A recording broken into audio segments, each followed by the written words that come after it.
This is my presentation on who should be held responsible when it comes to ChatGPT and when it provides either false or harmful information. So let's get into it. First off, what is ChatGPT? ChatGPT is an application with a free version that is available to everyone. So everyone around the world has access to it and can use it for whatever it is used for. It was developed in November of 2022 by OpenAI and is currently in collaboration with Microsoft, one of the leading technology companies in the world. And pretty much ChatGPT is a chatbot and virtual assistant that uses artificial intelligence to help its users find the answer to a question or just have a simple conversation.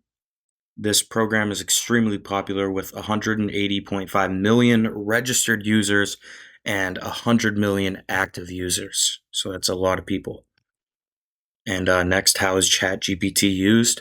ChatGPT has a multitude of uses when it comes to modern day artificial intelligence.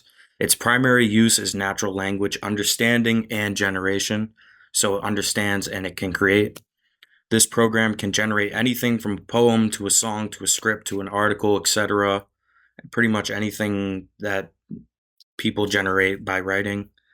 A large portion of its users task the platform with answering questions because it is extremely coherent and can apply contextually relevant answers.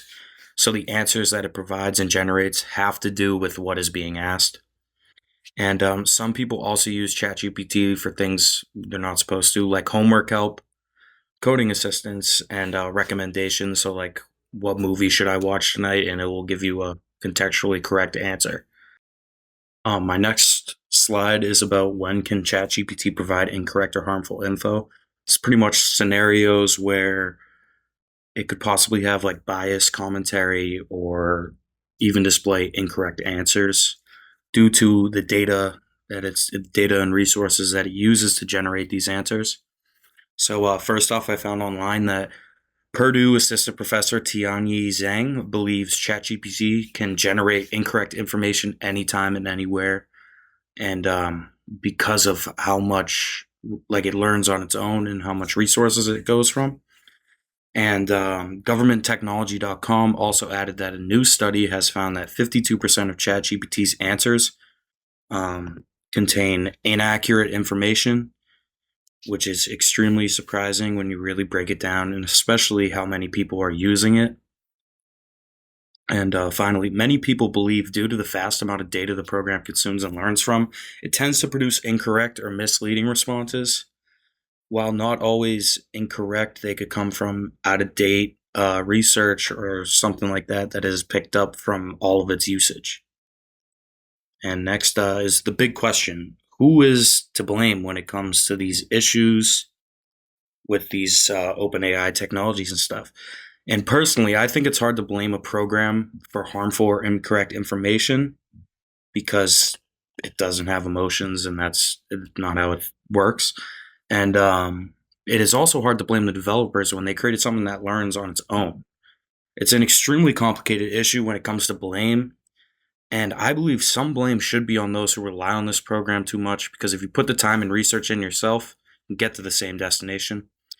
And I believe this application should be used sparingly and recreationally as opposed to dealing with critical tasks that are very important. So my final point to make is, how can this be like avoided or safeguarded? Like, how can people stay away from relying on these answers and also running into like malicious bias answers based on like what it is accumulated information wise? And I honestly think one way I think this can be avoided is by raising awareness that you should not be using generators like this for work or educational assignments. Like I said before, I really think it should be more for fun and like creating cool things and creativity instead of like I need to get this thing done and there's a large risk factor in me getting it done. And another way this could be safeguarded is by ChatGPT implementing basic watermarks in their content that allows administrators or the uninitiated to know that is where it comes from. That's like adding like themes or ways that when you get the final product, you could know that it came from ChatGPT or something like that.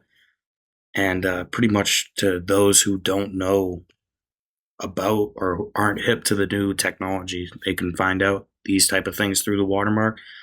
And the final way I could say they could prevent malicious use is by human intervention and review.